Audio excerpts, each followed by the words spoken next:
สิมาแนะนำเกี่ยวกับตัวที่เพิ่นโคมาเนาะตัวเว้าเรื่องพาราบทบาทแล้วก็เคาน์เตอร์สามารถเฮ็ดโซอันหยังได้แหน่เนาะแล้วก็แอดมินเฮ็ดหยังได้แหน่เข้ามาอันนี้เขาจะเว้าเข้าหลังบ้านเลยเนาะจะเว้าเรื่องหลังบ้านเลยเนาะ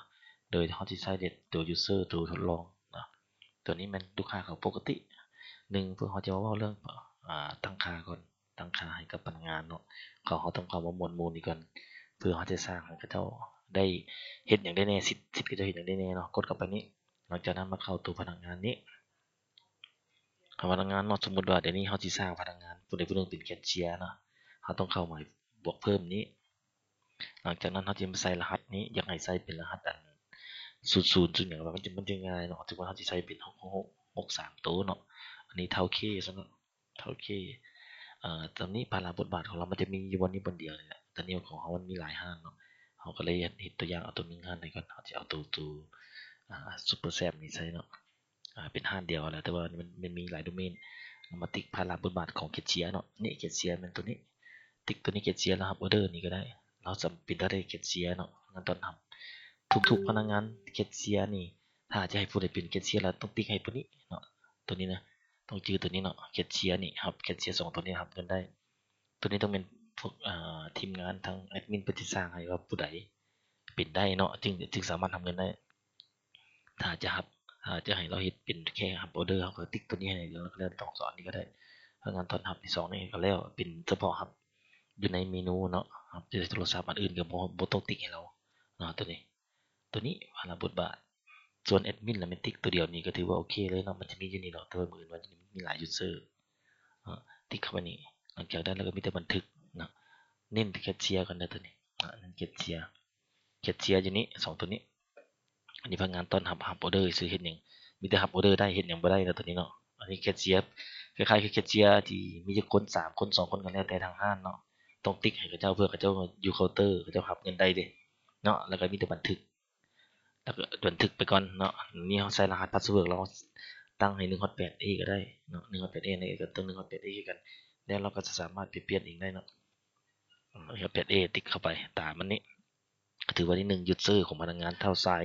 66K นี้บันทึกไปก็ถือว่าได้ละเนาะการสร้างคือกันมันคล้ายๆกันตัวนี้เป็นวิธีการสร้างเนาะหลังจากเขาได้ตัวนี้แล้วเนาะเขาก็ให้เราเข้าเป็นยูสเซอร์เราเองนั่นแหละเนาะเข้าไปแล้วก็ถือว่าแล้วแคชเชียร์กับแคชเชียร์พนักงานสื่อก็ต่างหากเข้าไปของมันเลย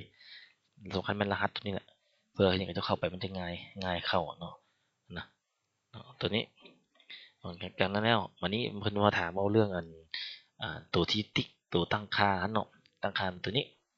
ตั้งค่านี่มันก็หมายตั้งราคาที่ว่าพนักงานแคชเชียร์บ่พนักงาน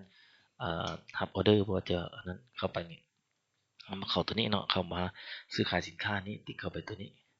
ขายสินค้าเลื่อนลงมานี่เราต้องกดแก้ไขก่อนเนาะอันนี้มันตัวตั้งเวลาที่เพิ่นว่าตั้ง8 โมงก็ได้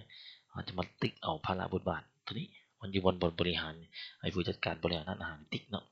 ถ้าเราสิย้ายโต๊ะบ่ก็ต้องติ๊กให้เราอันนี้แม่นตัวนี้ว่าพวกเราสิเอาเนี่ยเอาเบิดเนาะ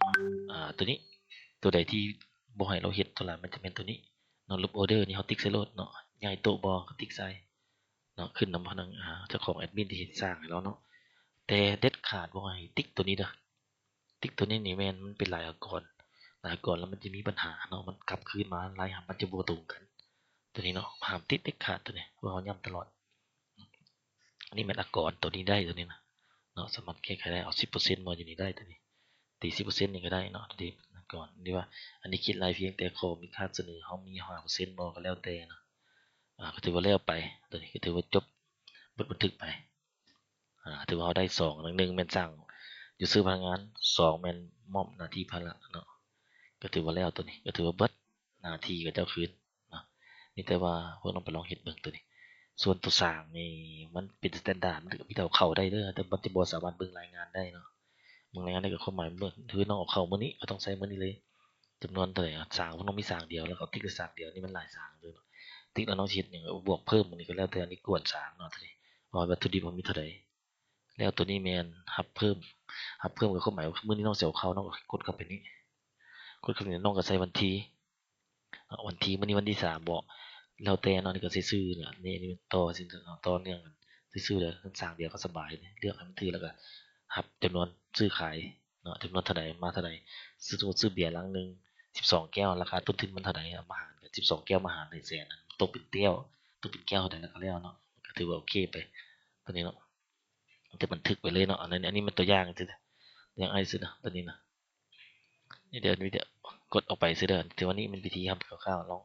ลองไปเบิ่งตื่มเนาะตัวนี้เนาะอาจจิ